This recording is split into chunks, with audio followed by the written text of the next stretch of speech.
Today we're going to begin lesson 48, which is dealing with linear functions in real life. So we're going to be dealing with graphing linear equation word problems. So the first example, we have Georgie joins a gym. She pays $25 to sign up and then $15 each month. So the first thing we need to do is create the equation for this graph. So in order to create this equation, we need to look at the numbers that are involved. Well, she pays $25 to sign up. Does that $25 ever change? No, it's always going to just be that $25 that she has to sign up. And then she pays $15 each month. Well, do we know how many months there are? No, so what do we call something we don't know in math? We call that a variable. So let's say 15x, because it's $15 per month. So it's both of those together to join the gym. So we have to add those together to get our gym membership. So in this case, our equation would be y equals the 15x plus 25. Then what we're going to do is graph the equation. Now, in order to graph it, we're going to take out our graphing calculator. So everybody, please take a minute, pause the video to take that out.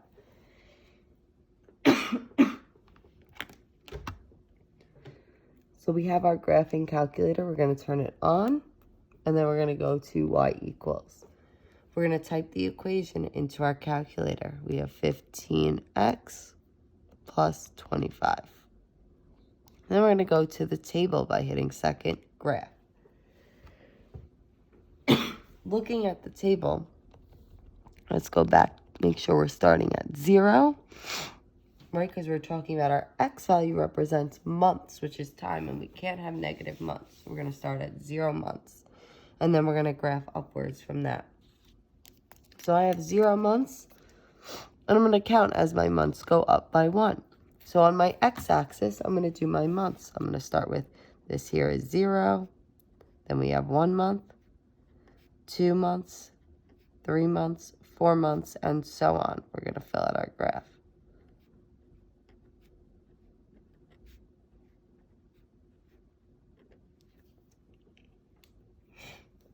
Then we have to look at our y. Well, we have 25, 40, 55, 70, 85, 100, and so on. So we need to think, what would a good scale be for these numbers?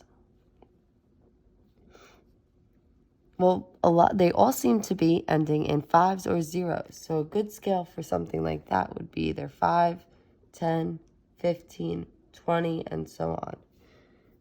In this case, I'm going to decide to go by 10. And you could try out different ideas if you wanted. You could try it out in pencil and then erase it and go back. Whatever you feel would work best. So I'm just going to go with 10s. And I'm going to count from here. So we have 0 then, 10, 20, 30, 40, 50, and so on.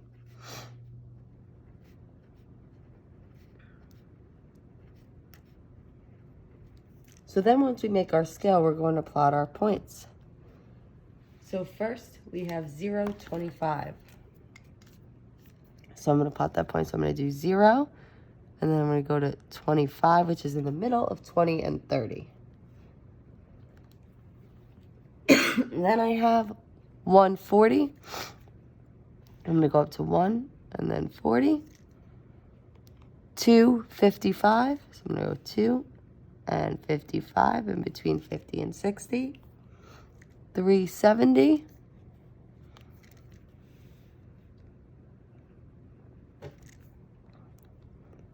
485.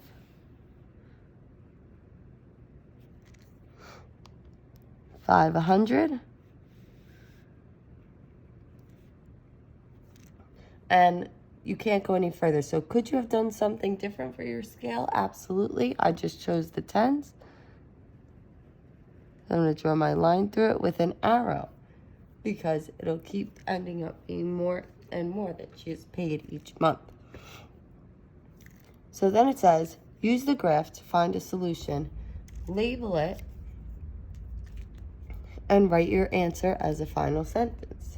So what I'm going to do here is I'm going to pick one solution, and you could really pick any one that you want. Here, I'm going to pick that one right there, which is 1, 40. And then I'm going to write, what does this actually mean? What does the 140 really mean in context of the problem? Well, 1 what? 40 what? Well, what this means is, remember, the X value represents our months. So this is saying after 1 month,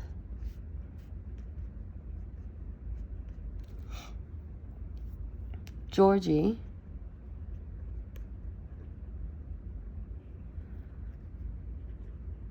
will pay, because remember this is the cost for the gym for Y, $40.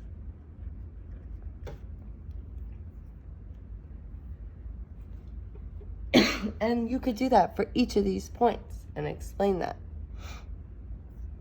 Then we're going to read the graph and say, how much will Georgie have paid if she used the gym for 5 months? Well, how would we figure that out?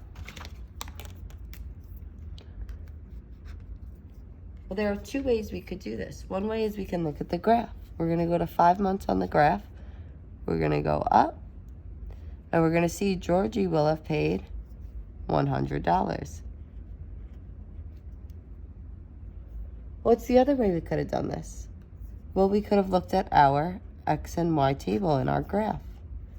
And when we go to 5 months on the graph, we see we have $100. So we could have used the chart in our calculator, or we could have used the graph for this.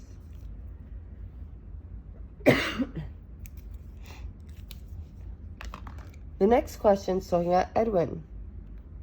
So Edwin has $50 in the bank each week. Then he spends $250 each week on snacks at lunch. So Edwin's bank account has $50 to start. Does that $50 change? No, that's what they're telling us is starting in the account. Then each week he's spending $250. Do I know how many weeks there are? No. And how do we represent something we don't know in math? With a variable. So we're going to call this 250x. Now, something a little different about this equation will be if Edwin is spending, what operation would spending be? If he starts at 50 and he's spending, it means he's losing that money, so it would be subtraction. So this equation would be Y equals the 50 minus the 250 per week. And you could rewrite this in our slope-intercept form. Remember having that x come first, that y equals mx plus b form. And we could really rewrite this as y equals negative 250x plus 50 if we wanted. Just so it's in that format that we like to look at. Then we need to put the graph in our calculator. So we're going to go back to our y equals like we always do. We're going to clear it out, and we're going to type in our equation. Negative 2.50 x plus 50. Then we're going to hit second graph to get us to our table. Now, if you notice here, because we're spending, the highest value we have in this table on our y is 50, and then it's slowly going down each time. So what we can actually do here is we need to make this graph on the y-axis go up to 50. So it doesn't have to go up as high as the last graph. So I'm going to count by 5s on my x. And like I said, you could always try, on my y, I'm sorry. Like I said, you could always try different values out with your pencil and see which is best for you.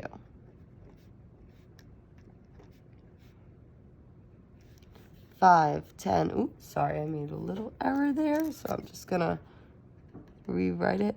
15 This would be 20. This would be 25, 30, 35, 40, 45, 50, and so on. Then we're talking about each week. So we're going to start with 0 weeks. Then I'm going to go to 1, 2, 3, 4, 5, 6, 7, 8, and so on. So remember, our X is talking about our weeks, and our Y is talking about the money in the bank.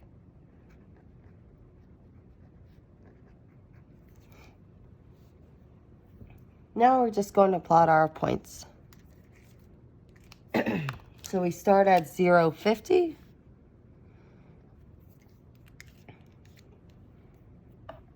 Then I have 1, 47.5. And you could plot that one if you wanted, but we could also skip that and go to 2, 45 to just plot our nice numbers.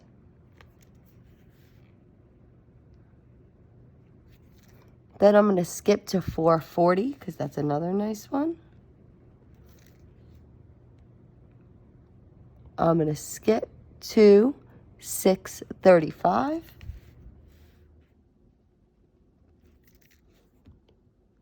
I'm going to skip to 830.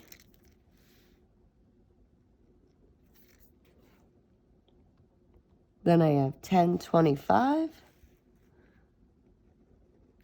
And so on.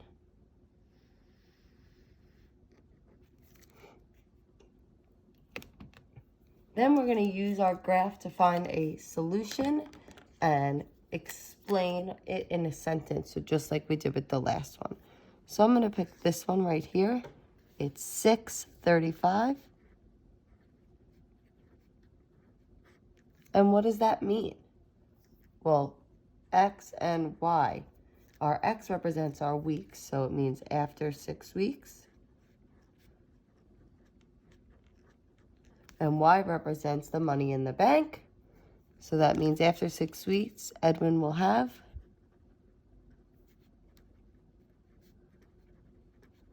$35 in the bank.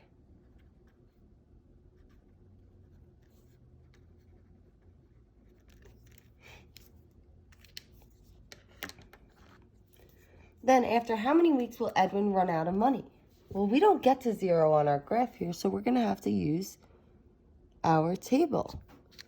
So how would it be shown on the graph? Well, it would be where the line hits the x-axis. So how is it shown on the graph? It would be where the line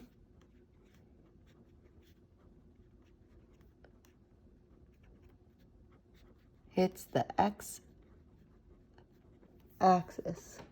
But unfortunately, in this case, we can't see it on the graph with the amounts that we drew here. So we could have if we went by a different amount, on a different scale on our Y value, we might be able to see it. So that's something to consider. But here, if we keep going, we're going to wait till the Y is 0. And we see that that happens after 20 weeks. So if I go to XY, I notice that my Y is 0 at 20 weeks. So it will be after 20 weeks. All right, there are 2 more examples for you to try to complete on your own. And then once you complete those, there is a practice worksheet for you to complete for homework. All right, if you have any questions, feel free to email me or comment on this video.